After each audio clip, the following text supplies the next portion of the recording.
¿Están bien? ¿Contentos? Veo sonrisas. Muy bien. Si no se ríen acá, la semana viene pesada. Paros, problemas, pálidas que tiran las noticias. Así que, aproveche y refrésquese y renuévese y disfrute. Préndeme la luz, por favor. Y llenate del gozo del Señor. El mundo después se va a encargar y el enemigo de robártelo. Pero que nadie te robe lo que Dios te va a dar hoy, lo que ya te está dando. ¿Amén? Muy bien. Hoy vamos a hablar de un tema. A mí me gusta hablar de temas. No sé si se dieron cuenta. De un tema que me parece importante. Y hoy no vamos a hablar sobre los que tienen problemas, sobre los que están con dificultades, con enfermedades, Hoy voy a hablar de un tema que es para todos y para mí primero y después para todos ustedes. Un tema que nadie puede decir, yo estoy afuera, a mí eso no me toca. Pongamos el título. ¿Les parece?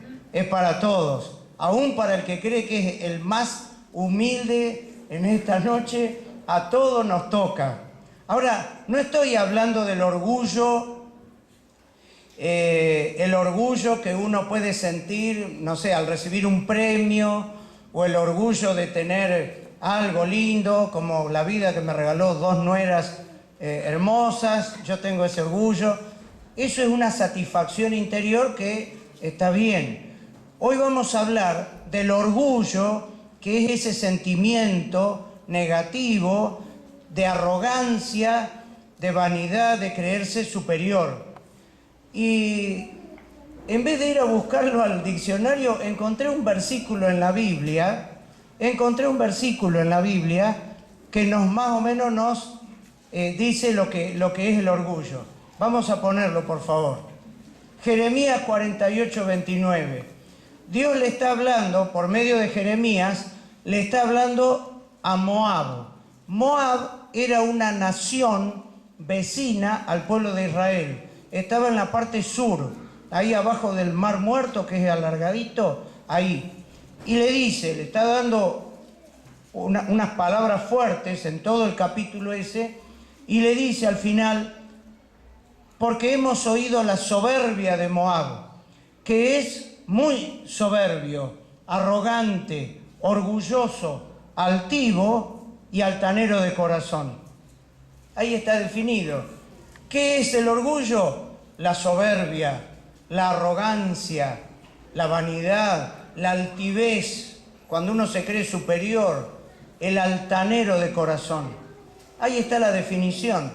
Por eso digo, todos en alguna medida, ya sea por lo que tenemos, o por lo que la vida te dio, o porque sos lindo, o porque tenés cosas que otros no tienen, o porque uno se cree a veces que es superior, o porque uno le cuesta admitir, como vamos a ver más adelante, ciertas cosas, uno puede caer en alguna de estas cositas. Aún el que se cree humilde, que en algún momento puede tener algún rasgo de estos. Rápidamente quiero que veamos algunos puntos que genera, que produce el orgullo en nuestras vidas. ¿Cómo se manifiesta el orgullo en nuestras vidas? Vamos al primero. Esto es lo básico. Lo primero es lo primero. El orgullo en tu vida y en mi vida genera rebelión hacia la autoridad de Dios. ¿Ustedes saben cuál fue el primer pecado en la historia de la humanidad? El primer pecado. No. ¿Cómo se llama? ¿Cuál fue el nombre del primer pecado? No. ¿Qué dijiste vos? Sí. No, porque vi que movieron los labios. El orgullo. ¿Y el segundo cuál fue? Miren, más fácil lo tenemos ahí. La rebeldía, la rebelión contra Dios. ¿Y quién fue? Ahora sí, el diablo. No se los voy a leer porque sería un poquito largo. Los que están tomando apuntes, esto que yo les voy a contar ahora está en Isaías capítulo 14. Isaías capítulo 14, versículos 12 al 14. Y está relatado también en el libro de Ezequiel 28, del 12 al 19. Isaías 14 y Ezequiel 28. Dios en el principio había creado los ángeles, los seres espirituales celestiales. ¿Cuál era la función de todos los ángeles de Dios? Alabar y adorar a Dios, ¿verdad?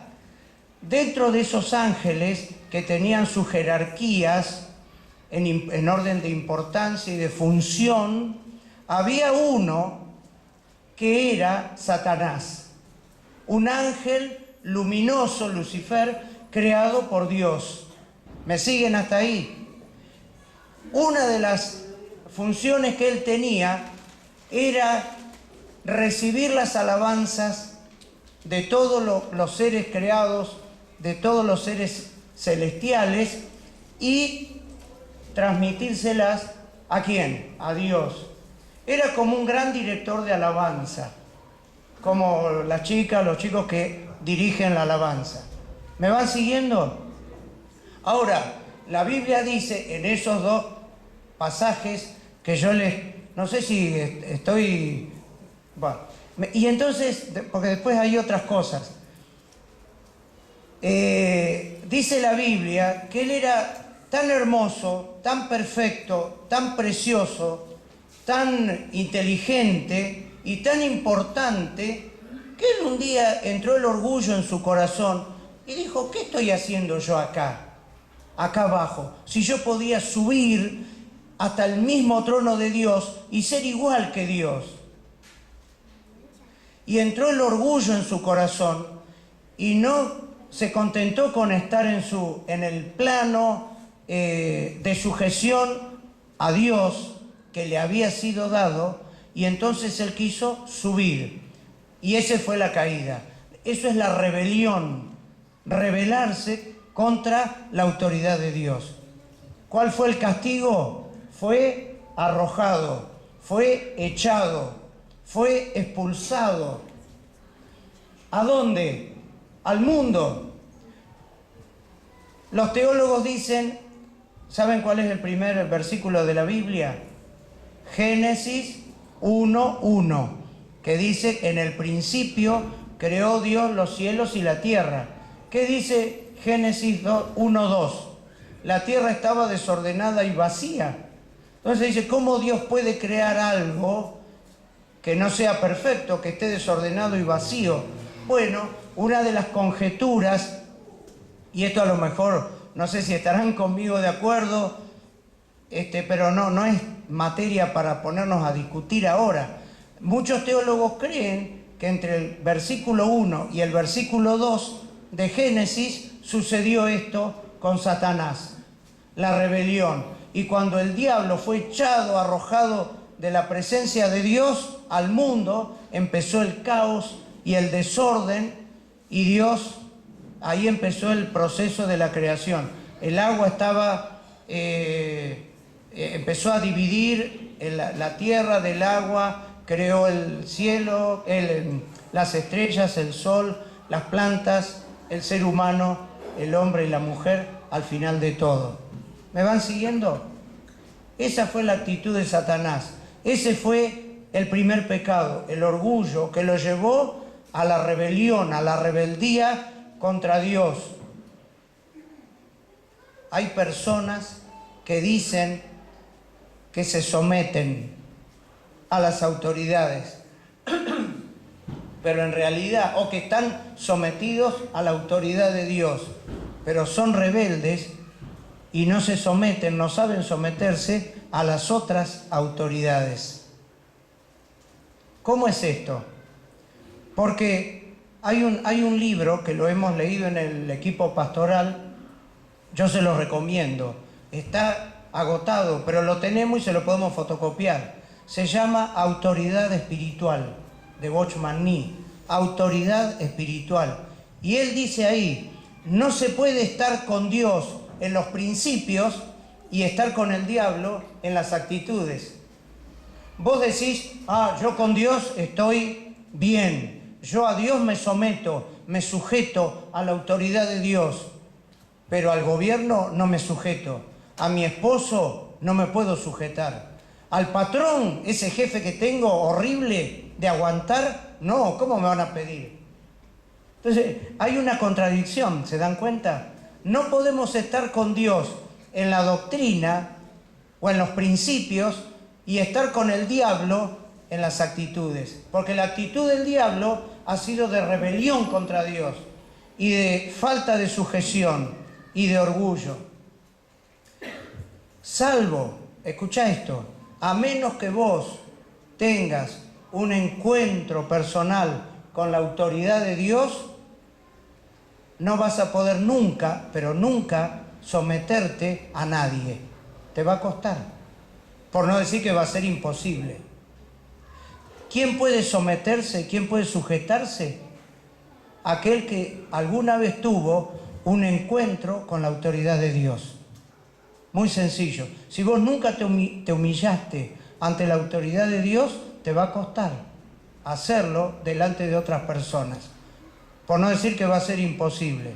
El apóstol Pablo, cuando todavía era Saulo de Tarso, era un extremista, podríamos decir un fanático guerrillero, como esos que ahí en Sri Lanka, ¿se acuerdan? Esta semana pusieron bombas en iglesias que murieron más de 100 personas.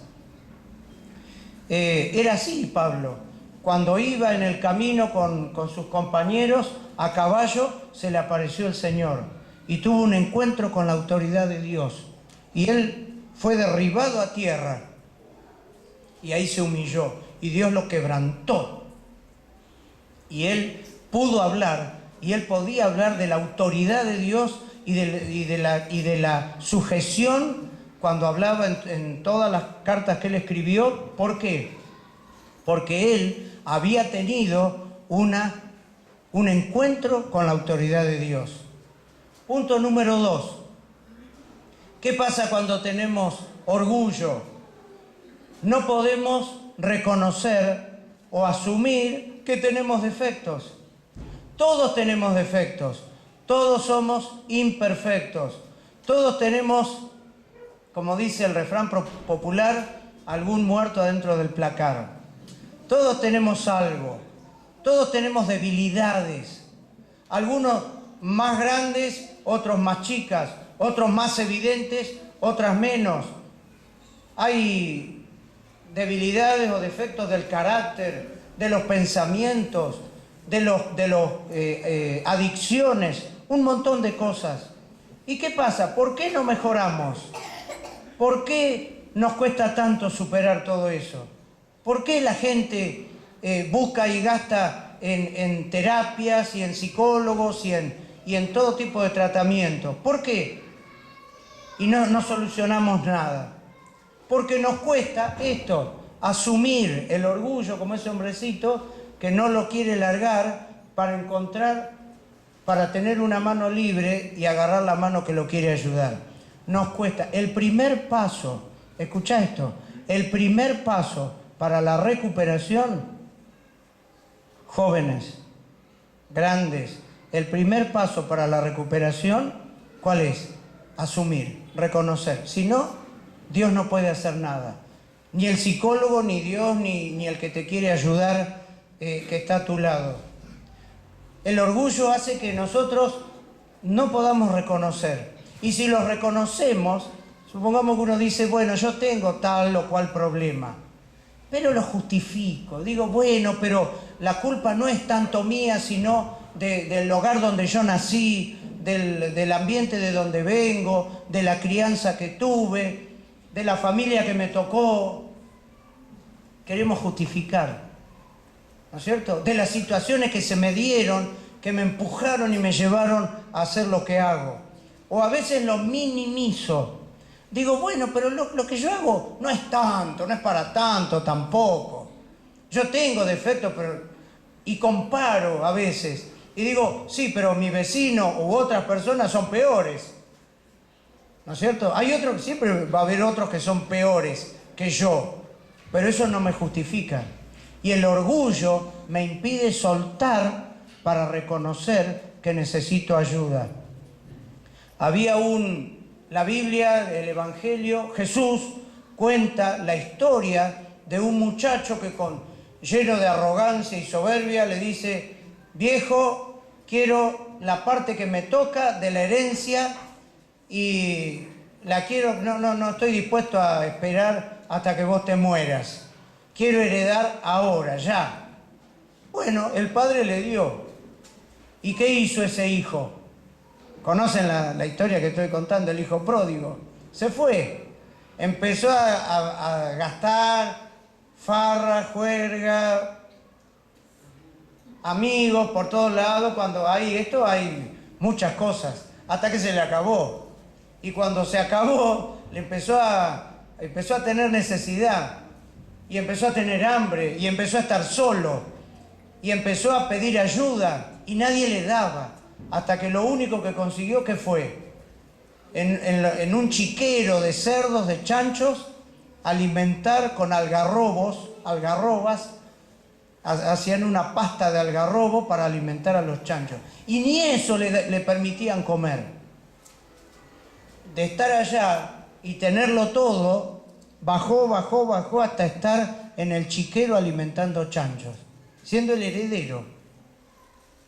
¿Qué pasó? Dios tocó ese corazón. Esta palabra la voy a usar mucho, fue quebrantado.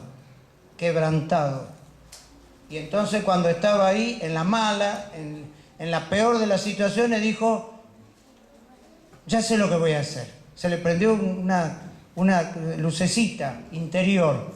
Dice, ¿qué estoy haciendo acá? Recapacitó, asumió. Dice, ¿cuántos empleados están mejor que yo de mi papá?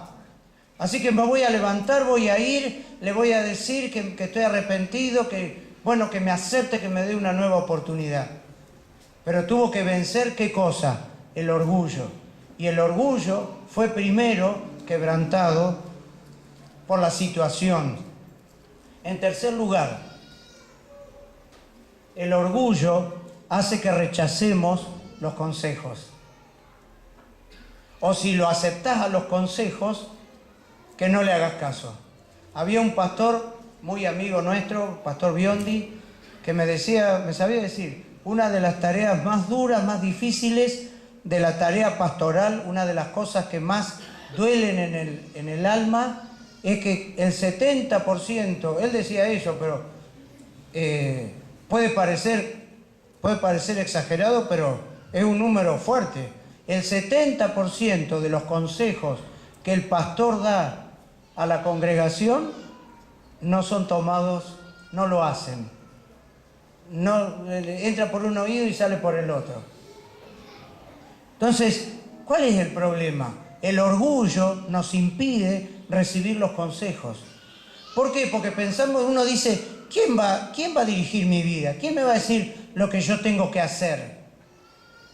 O los otros también tienen, o el que predica. El que predica también tiene problemas y tiene que arreglar primero sus cosas antes de venir a decirme a mí lo que yo tengo que hacer. ¿Cuántas veces, pónganse la mano en el corazón, no quiero tirar palos a nadie? Por ahí, ¿quién vino en moto? Los que vinieron en moto, pónganse el casco para que no les llegue ningún palo. ¿Cuántas veces hemos pensado así? Todos tenemos un muertito en el placar. Yo muchas veces tuve la tentación ante personas que predicaban, no acá, gracias a Dios nunca me pasó acá. Tengo 40 años en la vida cristiana, pero me ha pasado de decir, me viene a decir algo. Inconscientemente, no es que uno sea malo, no sé si me entienden, pero a veces el orgullo no deja, o un consejo, el orgullo hace que uno no diga, esta palabra la tengo que escuchar, porque es un buen consejo, no importa de quién venga. en última instancia, viene ¿de quién? De Dios. Recibamos los consejos. Eso es fundamental. Vamos a la otra. Miren lo que dice la Biblia. Jeremías 50:32. El arrogante, así que ustedes cada vez que vean la palabra arrogancia, soberbia, altivez y altanería y vanidad, es orgullo. Son sinónimos. El arrogante tropezará y caerá, y no habrá quien lo ayude a levantarse. Mire, una de las cosas peores que podemos tener en nuestra vida es quedarnos solos, y que no haya nadie, como dice el tango, ni un perro a mi lado que me dé una mano. ¿Por qué? Porque el orgulloso termina quedando solo y no habrá nadie que lo ayude a levantarse. La otra. Dice Proverbios 12:15, el sabio atiende al consejo. Si vos sos sabio, vas a prestar el oído al que te esté dando un consejo. Sea el pastor, sea tu mamá, sea tu viejo, sea un amigo. A veces no es lo más normal, lo más común, pero hasta hay personas que no conocen a Dios, que son inconversos, que nos dan a veces buenos consejos, pero uno está en la de uno. Y ni qué hablar de la palabra de Dios, el consejo con mayúsculas. El sabio atiende al consejo. El cuarto punto. ¿Qué hace el orgullo? Afecta la vida familiar. Todos acá, en esto estamos todos, o son casados, parejas, o son hijos, los que no están con los papis son hijos, o no tienen los padres, pero tienen otro tipo de familiares. El orgullo ha afectado y ha destruido y ha perjudicado más que ninguna otra cosa a las familias, generando problemas y después evitando la solución. ¿Por qué? Porque entre los esposos, entre los hijos y etcétera, nadie quiere ser el primero que dé el primer paso. Nadie quiere pedir disculpas. Nadie quiere decir, lo siento, me equivoqué. Son palabras difíciles. Nadie quiere reconocer, bueno, sí, vos hablás con el esposo y toda la culpa es de la esposa. Y vos hablas con la esposa y toda la culpa es del esposo. Y vos hablas con los hijos y toda la culpa es de ellos. Y así todos nos estamos cascoteando todo el tiempo. Hasta que uno tiene un quebrantamiento y dice, sí, yo también tengo mi parte. Un principio bíblico, no lo puse, está en Efesios capítulo 5. ¿Sabe cuál es ese principio bíblico? Cuando uno dice principio bíblico, son doctrinas que están en la Biblia y que proceden directamente de Dios y que se cumplen como leyes espirituales, que se cumplen siempre, sí o sí, acá, en África, en Europa, en Asia, en donde sea, en el año, hace 2000 años, 3000 años, ahora y en el futuro. Es un principio bíblico. Un principio bíblico que está en Efesios capítulo 5 es que nos tenemos que someter unos a otros dentro de la familia. Nos tenemos que someter o sujetar, si no quiere usar la palabra sumisión. El esposo, y ese es el orden de Dios, el esposo tiene que estar sujeto ¿a quién? A Dios. La esposa tiene que estar sujeta a Dios también y a su esposo. Ahí ya cambia, ¿no? Ahí cuesta un poquito más. Los hijos tienen que estar sujetos ¿a quiénes? Efesios 5, no lo estoy inventando yo, a los padres, en un ambiente de sujeción. Ahora dice la esposa, pero yo no puedo sujetarme a una persona así, así, así, y tiene razón, porque el esposo no puede reclamar una autoridad, vos como esposo no podés reclamar que los demás estén sujetos a vos cuando a vos te cuesta y tenés graves problemas de no sujetarte ante Dios. ¿Me entienden? Entonces, eso se percibe. la esposa se va a dar cuenta y le va a costar. Ahora, por más que haya excepciones a la regla, los principios de Dios están y se tienen que cumplir. Si querés ser feliz, ajustate a los principios de Dios. Esposos, si ustedes quieren tener autoridad espiritual, ustedes tienen que estar sujetos a la autoridad ¿de quién? De Dios. Si no, va a ser muy difícil y la va a tener que recurrir a otras maneras que no son normales y no son bíblicas. A los gritos, con violencia, y eso no es un ambiente sano. Así que, como dijimos en el punto número 1, tenemos que estar sujetos a Dios. Cuando uno no tuvo un encuentro con la autoridad de Dios, le va a costar estar sujeto a otras personas. ¿Cómo andamos en este punto? ¿Cómo andamos? A lo mejor sos una persona tranquila, humilde, nunca tuviste problemas grandes, pero bueno, en buena hora. Pero todos tenemos que seguir los consejos de Dios. Muchos cónyuges, esposos, esposas, toman decisiones solos. Yo no digo, por ejemplo, mañana ¿qué comemos? ¿Pasta o carne? Tomá la decisión sola, no hay problema.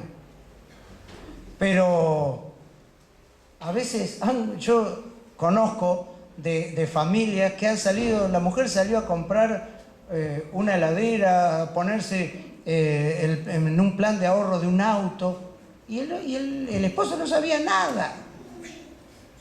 Y después trae dolores de cabeza y es difícil. Y viceversa, el hombre que hace cosas sin consultar, eso es sujeción, eso es estar sujetos unos a otros. Estoy poniendo uno de los tantos ejemplos que uno puede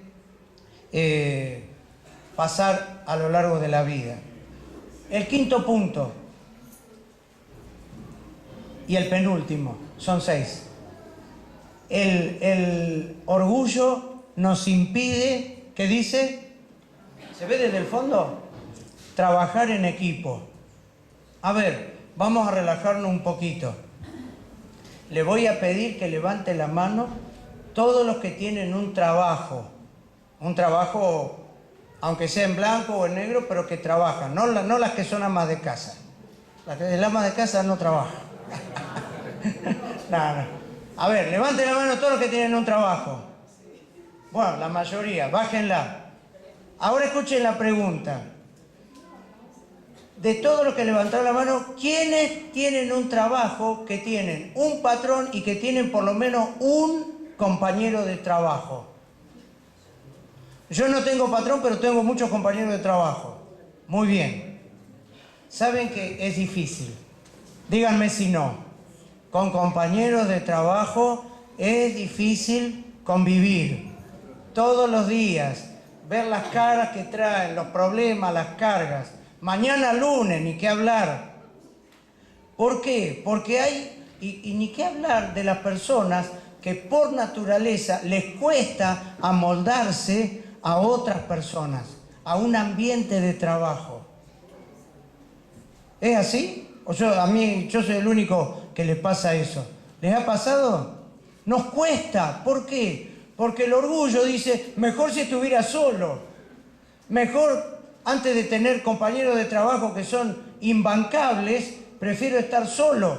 Porque solo, yo sé cómo manejo mis horarios, cómo manejo el trabajo, los clientes, las cosas del ambiente del trabajo, ya sea un taller, una oficina. Pero cuesta, es mejor estar solo, por supuesto, y tomar el mate solo y no compartir la bombilla con nadie y no tener problemas con nadie. Bueno, ¿quiere que le diga una cosa? En la iglesia también es así. El orgullo nos impide trabajar en equipo. Ahora, los trabajos seculares, que yo le dije que levanten la mano, está bien, solos, bárbaro. Pero en la iglesia, la voluntad de Dios, ¿cuál es? Que trabajemos en equipo. En la iglesia, el llanero solitario como decimos siempre, no existe. No vamos a buscarlo. Primera Corintios 12, dice Pablo que la iglesia es como un, ¿qué? Como un cuerpo. Y todos los cuerpos están formados por muchos miembros. Y ninguno tiene la misma función que el otro. Ni siquiera las dos manos, porque está la mano izquierda y la mano derecha, y cada una tiene diferentes funciones. Y la Biblia dice, ahí en 1 Corintios 12, que ninguna persona, ningún miembro puede decir a otro, yo no te necesito. Quiero trabajar solo, porque solo me arreglo mejor. Nadie puede decir, yo quiero estar solo, a ustedes no los necesito. Porque el ojo no puede trabajar solo, necesita de una cabeza donde estar. Y la boca y las manos y el hígado y los pulmones y ponga todos los órganos, que son miles y miles. Pero a veces nosotros vamos en contra de lo que es la palabra de Dios y nos cuesta, y hay hermanos que trabajan solos, y la voluntad de Dios es que haya por lo menos dos. Mejor son dos que uno, dice la palabra de Dios. Todos tenemos que tener un compañero de trabajo. Los ministerios unipersonales no tendrían que existir. Aparte, porque si tenés un problema, no solamente se reparten las alegrías y los logros, sino que también cuando hay un problema, también se reparte. No sé si me entienden. En cambio, si estás solo, todo va a caer sobre vos. Así que todos tenemos que trabajar en equipo, aprender a trabajar en equipo coordinadamente. La iglesia es un laboratorio, dice Rick Warren, la iglesia es un laboratorio donde aprendemos a amarnos, donde aprendemos a amar a las personas, donde aprendemos a soportarnos, a tolerarnos, a tener paciencia con las debilidades de los demás y los demás conmigo, y yo con los demás. ¿Se dan cuenta? A aceptar con humildad los puntos de vista de otras personas que enriquecen mi punto de vista.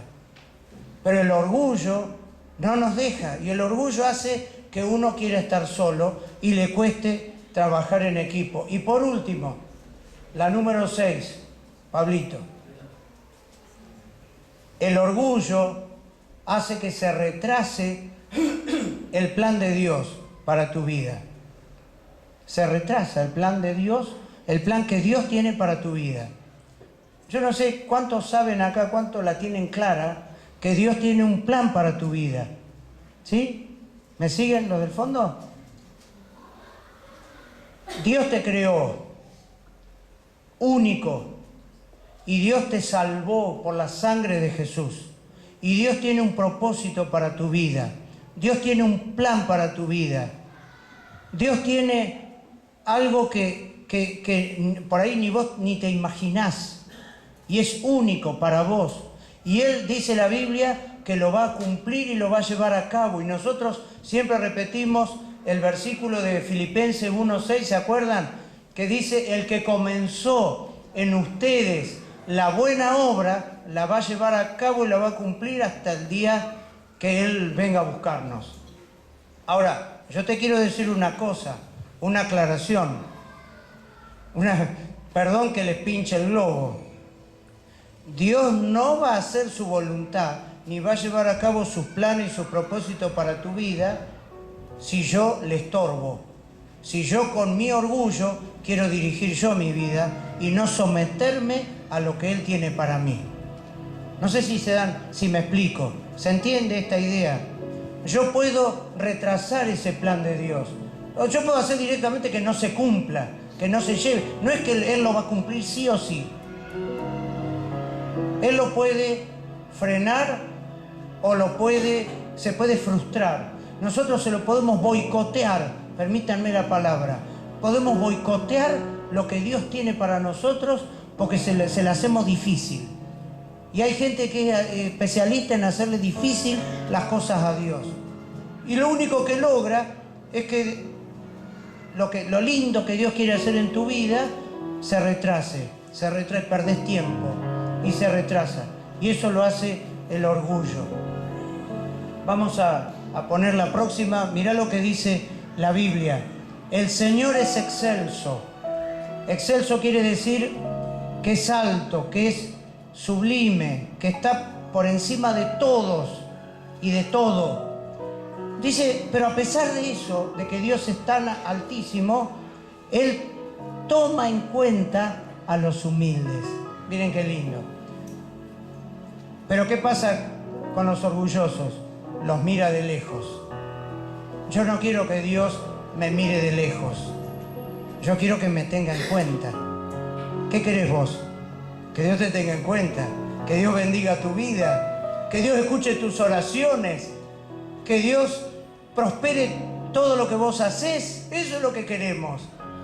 Pero mi orgullo retrasa el plan de Dios. Y Dios me mira de lejos. Había un hombre en la antigüedad que se llamaba Naamán. Naamán era un general de Siria y era un tipo, un capo, un general de esos como los que se recuerda de la Segunda Guerra Mundial. Pero cuando llegaba a su casa se sacaba todas las armaduras, toda la ropa militar, y ¿qué tenía en la piel? Era leproso. Y entonces, pero nadie lo sabía. Y entonces le dijeron que en el pueblo de Israel había un profeta que era Eliseo, que podía orar a Dios para que él sea sano. Y entonces, bueno, preparó toda una comitiva, toda ¿cómo se dice? Con caballos, con gente que lo acompañó y que llevó cosas presentes también para, por si la duda le cobraba algo el profeta. Y cuando llegó todo una caravana tremenda, todo un circo bárbaro, él pensaba que el profeta le iba a decir, ¿no es cierto?, de acuerdo a él, que era un general imponente, majestuoso. Le dice el profeta, bueno, dice, andá al río Jordán, como si andá al arroyo Pergamino, sumergite, ¿cuántas veces? 7 veces, y vas a ser sano de tu lepra. Y entonces Naamán, su orgullo no le dejaba razonar que esto era simple, que era así. Tan sencillo como decir, toma 2 son 4. Y él dice, pero yo no puede ser. Yo pensaba que él me iba a hacer grandes oraciones y que iba a poner sus manos sobre mí y que iba... No, dice eso. Y entonces uno de los criados le dice, pero escúchame, mi señor, le dice con todo respeto, si él te pidiera todo eso que vos decís, ¿no lo harías? Y te pide una cosa sencilla, hacelo. Bueno, lo hizo y fue sano, fue libre de su problema. Y ese es el problema, que el Señor tiene en cuenta a los humildes, pero al orgulloso lo ningunea, si me permiten la expresión, lo mira de lejos. Vamos a la próxima. Hay una ley espiritual, así como dijimos hoy la ley de la sujeción a nivel familiar, a nivel iglesia, hay otra ley espiritual que les quiero decir en esta noche. ¿Sabe cuál es? Y con esto ya concluimos. Dios quebranta. Dije que iba a mencionar esa palabra muchas veces. Dios quebranta al orgulloso. Dios no tolera el orgullo. Fue el pecado del diablo, de Satanás, que hizo que Dios lo expulsara y lo arrojara. Y con el diablo arrojado fue, dice la teología, la tercera parte de los ángeles, que son los demonios. Y para ellos no va a haber salvación y no va a haber oportunidad ni arrepentimiento. Pero vos y yo hoy podemos venir al Señor antes de que pase esto. Ponemos la otra, por favor. Miren lo que dice. Esta es la ley espiritual. Dice Proverbios 16, 18, antes del quebrantamiento es la soberbia. Y antes de la caída, cuando uno se cae y se derrumba en la vida como el hijo pródigo, ¿qué hay? Altivez de espíritu, arrogancia. Vamos a la otra. Había un rey en la antigüedad, en la época de Daniel, que había hecho estatuas en su honor, que era muy grande, que había construido la gran Babilonia con los jardines, con lo más glorioso que en esa época podría haber. Y entonces él se jactaba y paseaba y miraba, y un día Dios le dice: Dios te va a quebrantar, porque vos no estás dando gloria a Dios, sino que te estás envaneciendo. Y eso es una cosa que es difícil de creer. ¿Sabe cuál fue el castigo para este rey Nabucodonosor? ¿Se acuerdan, no? Algunos. Léanlo en el libro de Daniel. Créame, porque lo dice la Biblia, en el capítulo 4. Dice que este rey empezó a convertirse en animal. De ser el que tenía estatuas y la gran Babilonia, en animal. Andaba en 4 patas. Y le empezaron a crecer pelos en el cuerpo y las uñas, las pezuñas, como un animal. Y comía los yuyos, la hierba del campo. Dios lo humilló. Dios lo humilló. Antes del quebrantamiento está la soberbia. Y antes de la caída, la altivez de espíritu.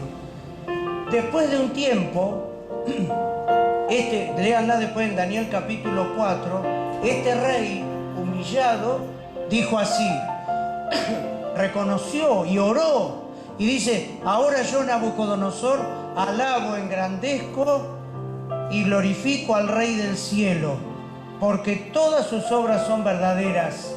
Lo reconoció al único soberano y sus caminos justos.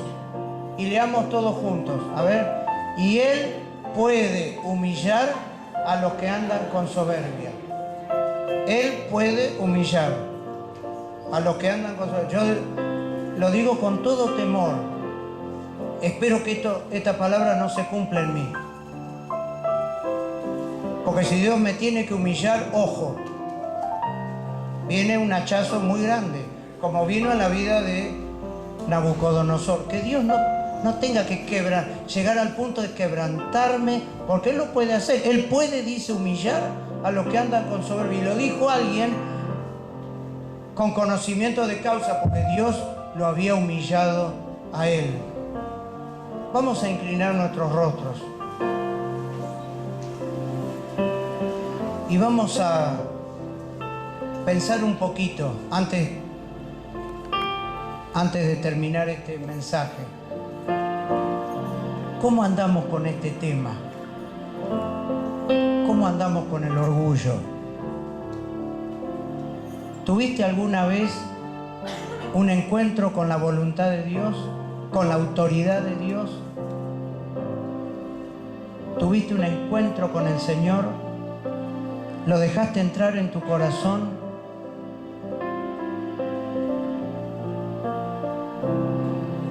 Él es el Señor de tu vida, de tus pensamientos, de tu carácter. Estás sometido a Él, tu sexualidad. ¿Alguna vez te costó reconocer defectos?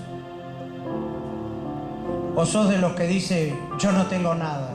O si tengo, no son tan peores como otros. ¿Cuántas veces justificaste que sos así por culpa de fulano o de mengano?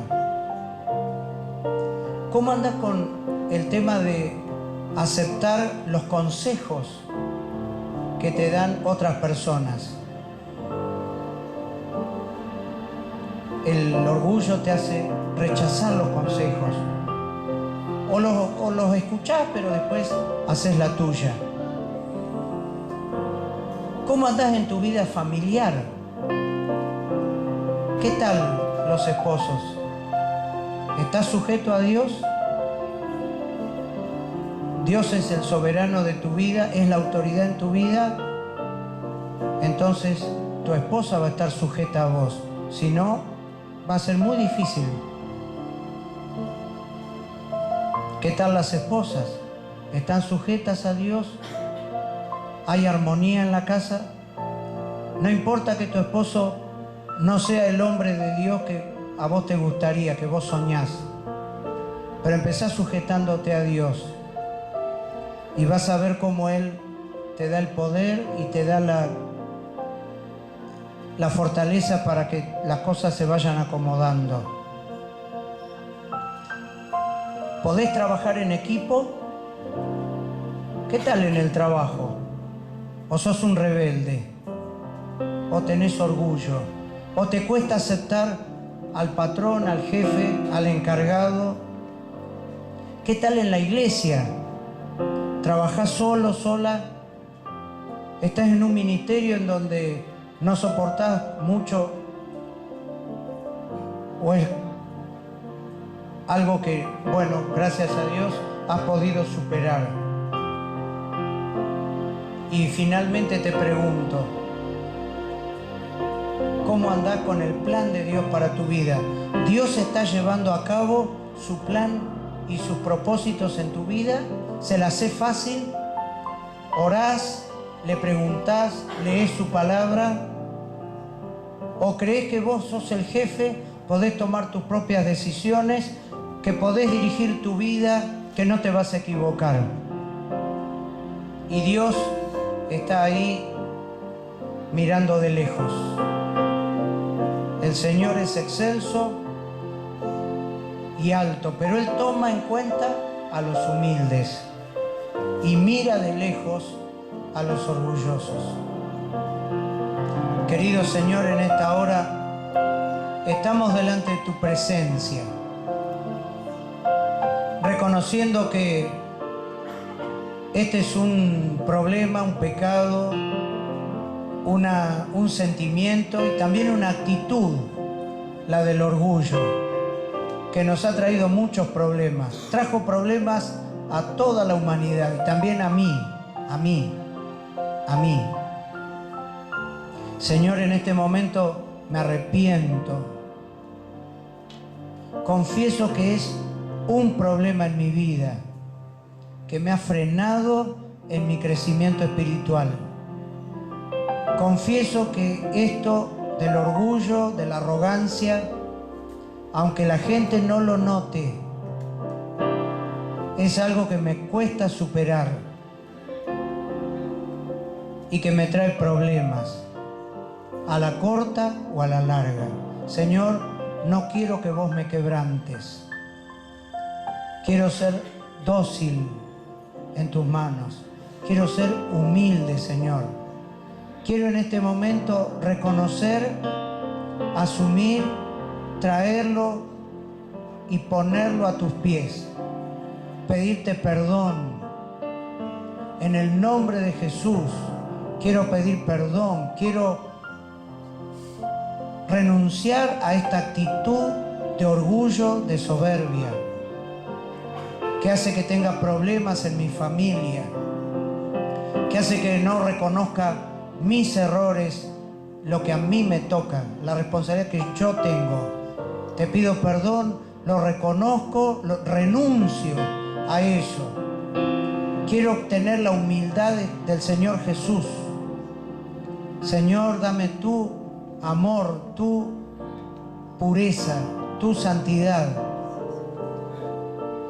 Y en el nombre de Jesús quiero que tu plan y tus propósitos se cumplan en mi vida. Quiero escuchar los buenos consejos. Quiero ser sabio y no un necio, un tonto que cae y no tiene quien lo levante, porque todos lo dejan solo y se espantan. En el nombre de Jesús. En el nombre de Jesús. Gracias, Señor.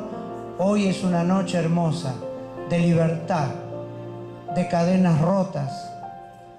Una noche también, ¿por qué no?, de quebrantamiento. Te amamos porque tu palabra siempre llega a tiempo y oportuna. En el nombre de Jesús. Amén. y amén.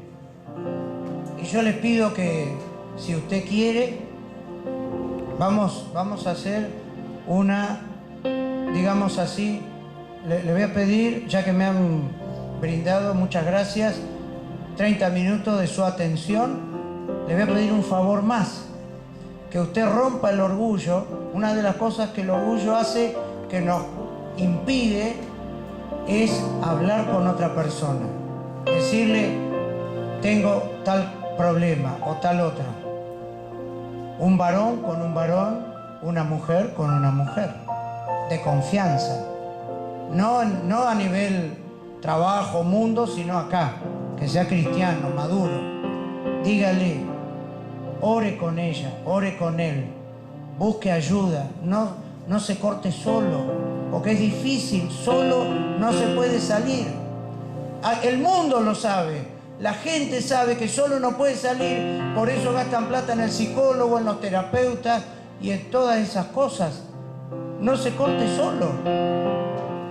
Ahora, no lo digo que lo haga ahora, tome esta semana y busque un hermano y empiece a tener victoria en este área de su vida. Dios les bendiga.